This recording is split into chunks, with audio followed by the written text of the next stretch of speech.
This is the second of 2 videos on power series, and where we're looking at the intervals and radiuses of convergence for such series. For our next example, we're going to look at the series 10 to the n x to the n over n factorial.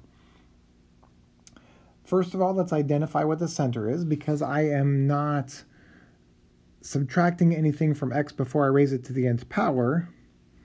My center is going to be 0. Okay? So a sub n is 10 to the n x to the n over n factorial. And so we look at the limit as n goes to infinity. A sub n plus 1, we replace all the n's by n plus 1, so 10 to the n plus 1, x to the n plus 1 over n plus 1 factorial, divided by a sub n. A sub n is this fraction, so we multiply by its reciprocal, n factorial over 10 to the n x to the n. And then let's see here. So we regroup things. Limit as n goes to infinity. We've done this enough that I'm not going to do all the steps, but I notice that 10 to the n plus 1 and 10 to the n, when you divide them, you'll end up with 10. And then x to the n plus 1, okay, x to the n plus 1 divided by x to the n will just reduce to x, which I'll put back at the back here for space reasons, because I have to deal with n and n plus 1 factorial. So I've got n factorial, and then in the denominator we had n plus 1 factorial, which in the past we've written as n plus 1 times n factorial, so that we can do some reducing. The n factorials will reduce, leaving us with a 1 in the numerator. And now we let n go to infinity. Well, I see here that the only place that has an n in it is in the denominator. If n goes to infinity, keep in mind that x is a fixed number. It might be a ginormous number, but it's a fixed number. 10 times some ginormous number divided by another number that's getting larger and larger and larger is going to approach 0.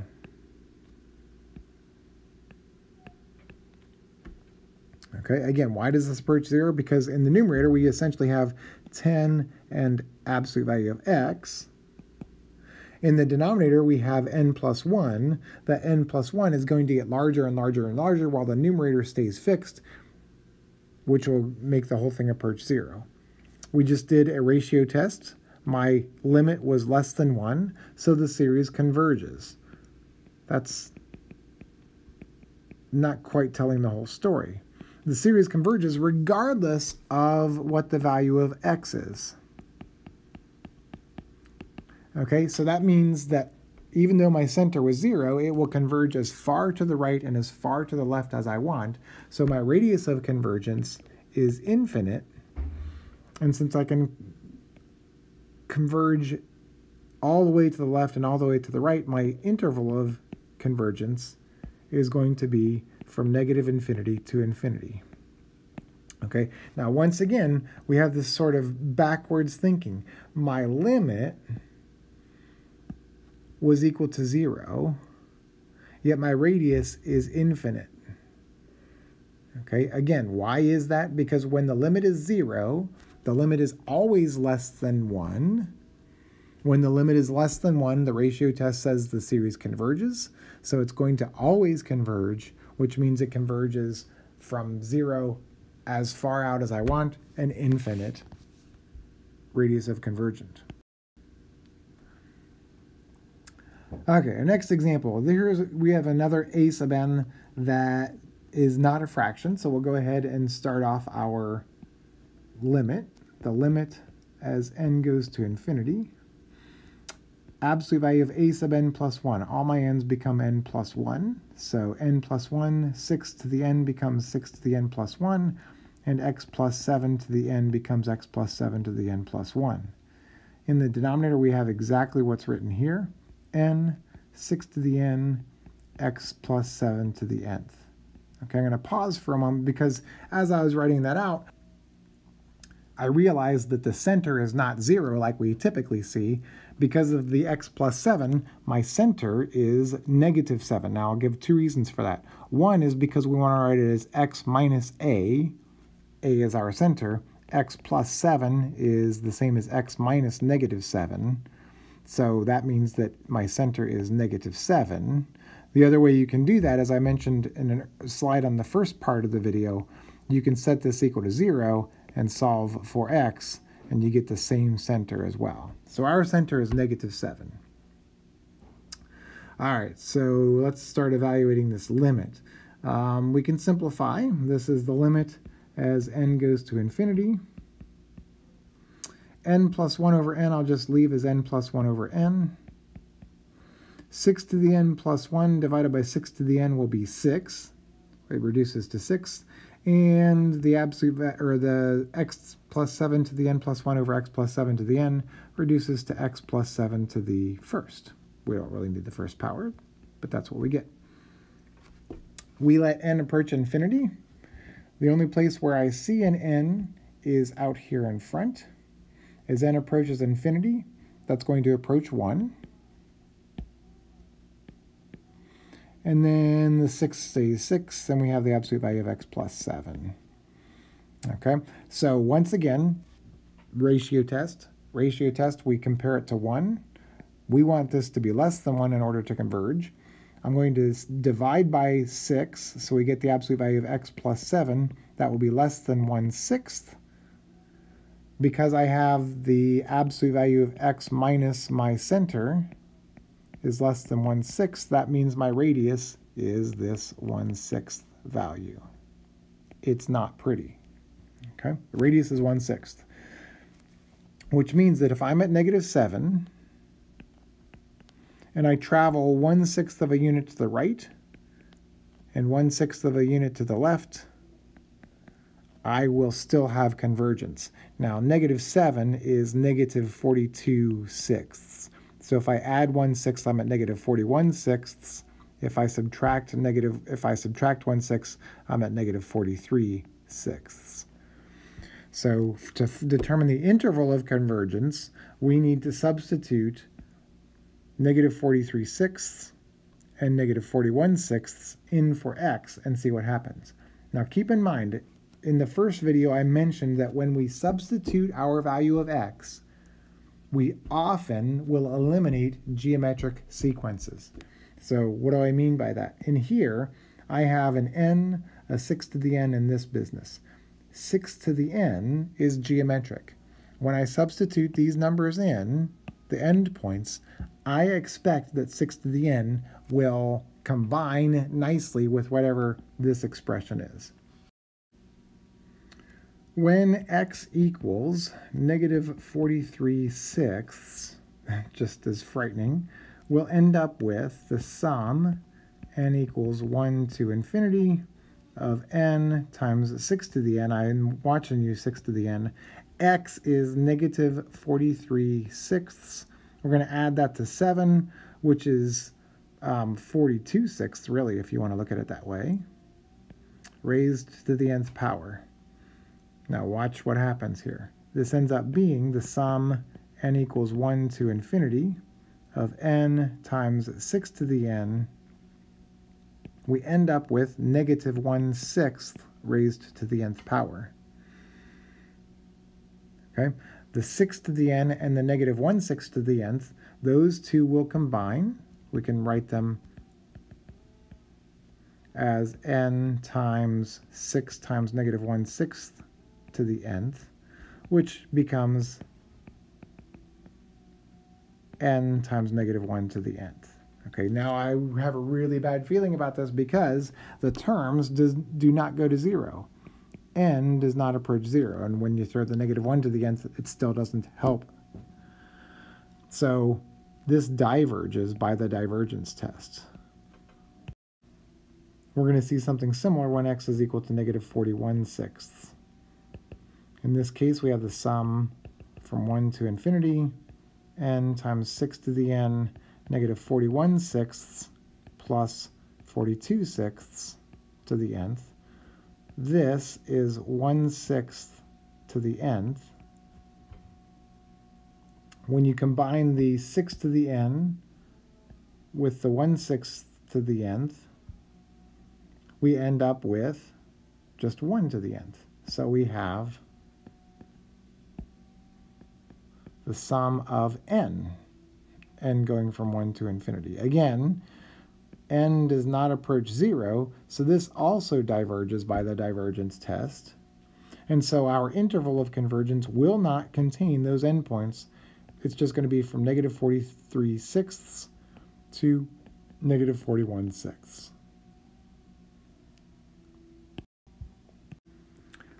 For our last example in this series of examples, we're going to look at a very complicated one. Okay, so first of all, let's see if we can even identify what the center is. This one is kind of odd, and it's kind of odd because I don't have x minus something to the nth power. I have 2x minus something to the nth power. So I'm going to revert to something I mentioned earlier, that when we're kind of suspicious about what the center is, what we can do is we can take whatever we're raising to the nth power and set it equal to 0. That will tell us what the center is. So x here is, after you add 3 and divide by 2, x is going to be 3/2. Our center is 3/2. Okay? That's going to be important once we find the endpoints, or the radius of convergence, which then we have to use the endpoints in reference to the 3/2. So let's do this. So we've got the limit. I'll go ahead and set up the limit here for us. Here we have a sub n plus 1. Here we have a sub n. When I do a little bit of inspection, I notice that I have some powers of -1. Well, any power of -1 is either going to be +1 or -1. +1 or -1, when you take the absolute value, will give you 1. So those are not going to affect anything whatsoever because of the absolute values. I'll also start combining some things where I have powers of 4, for example, and powers of 2x minus 3 to some power. When I pull the n squared and the n plus 1 squared together, I get n squared over n squared, n plus 1 squared. We've got 1/4 left from the green highlighted piece, and then the absolute value of 2x minus 3 from those two combined. I'm going to take the first fraction that I have there and rewrite that as n over n plus 1, quantity squared. And then I'll have 1/4 multiplied by the absolute value of 2x minus 3. Probably wasn't exactly necessary, but it doesn't hurt. N over n plus 1, however, reduces to, or the limit is equal to 1. And then we have 1/4 absolute value of 2x minus 3. Okay, so I'm going to do something slightly differently here. We said we like to get it so that we have x minus our center less than some number. So if I were to do that, I would have absolute value of x minus 3/2 less than some number. But I've got some other crazy stuff involved here. For example, I've got the 2 that's in front of the x. That's kind of messing me up.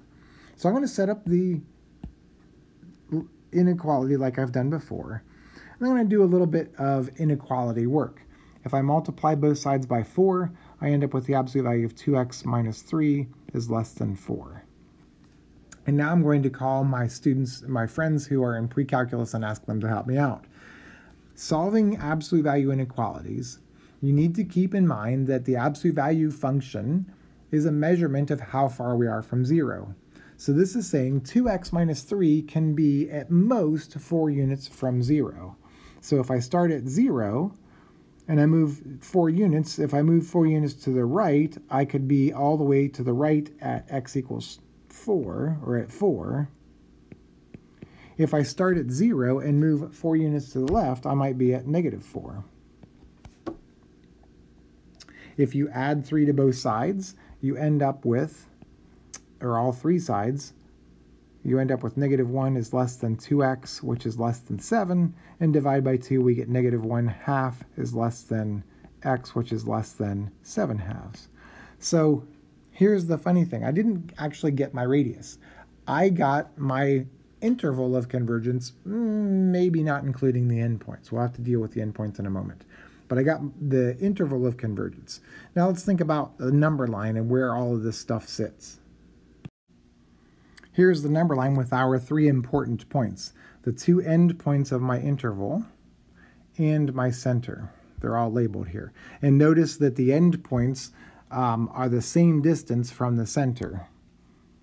How far is that? Well, you can look at it in one of 2 ways. You could say, how far is 7 halves from 3 halves? It's 4 halves, or 2 away. How far is 3 halves from -1 half? Well, it's 3 halves plus 1 half, because we're looking at 3 halves to the right of 0 and 1 half to the left of 0, which is also 2. That means that my radius of convergence is 2. There are other ways to get that, but that's kind of a nice way to practice some inequalities. So we need to check to see what does happen at the endpoints. I'm going to substitute those values in and determine what happens. Okay? If x is -1/2, let's see what happens. We'll have the sum n equals 1 to infinity, -1 to the n, 2 times -1/2 minus 3 to the nth divided by n squared times 4 to the nth.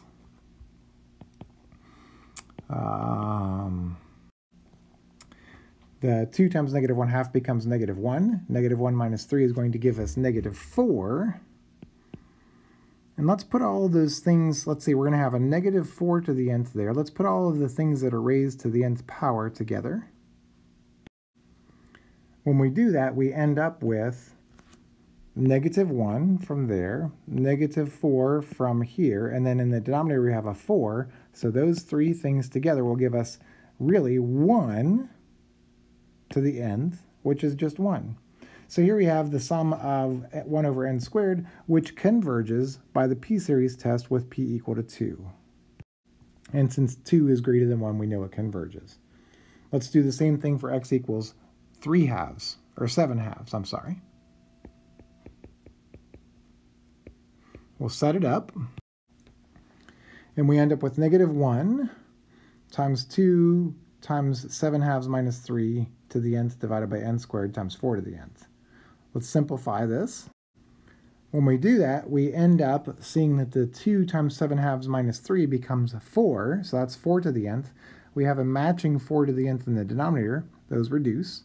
And our final sum is n equals 1 to infinity of -1 to the n over n squared. We need to determine if this converges or diverges. I'm going to give you 2 reasons it converges. First of all, we can use the alternating series test. In order to invoke the alternating series test, you have to acknowledge that the series is alternating, which it is because of the -1 to the n. The terms have to go to 0. We ignore the -1 stuff, but the terms have to go to 0, and the sequence has to be decreasing, which is all the case. So it converges by that. The other way we can say it converges is using a nice little theorem that we saw in another section. If you take the absolute value of the terms in this series, you end up with 1 over n squared. That series converged. Since the series converges what we say absolutely, since the series converges absolutely, the series itself converges. Okay, so that's a second way you can justify why this series converges. One last example here. I want to show you why it's so important to avoid the ratio test when we are doing something with only rational type functions. So we're supposed to perform the ratio test on the p-series here, and then decide what we can conclude. In this case, a sub n is simply 1 over n to the p. Now keep in mind that it's n that I have here. We'll look at the limit as n goes to infinity. A sub n plus 1 will be 1 over n plus 1 to the power p. It's n that gets replaced by n plus 1. Don't say n to the p plus 1. And then we divide by 1 over n to the p. Well, that's the same as multiplying by n to the p over 1. N is positive, so we don't need the absolute values. You get the limit as n goes to infinity. N over n plus 1 to the p, and we're going to simplify that, right? You've got n to the p divided by n plus 1 to the p. They both have the same exponent, and so we can go ahead and write them as one fraction. And as n goes to infinity, this becomes 1 to the p, which is just 1. Now, the ratio test says if your limit is 1, we don't know what to do. So under the circumstances when the ratio test gives you a limit of 1, we've decided that we have an inconclusive result. So we don't know what to do. We, however, have other ways of doing that, of course, right? Because we know the p-series converges when p is greater than 1 and diverges when p is less than 1.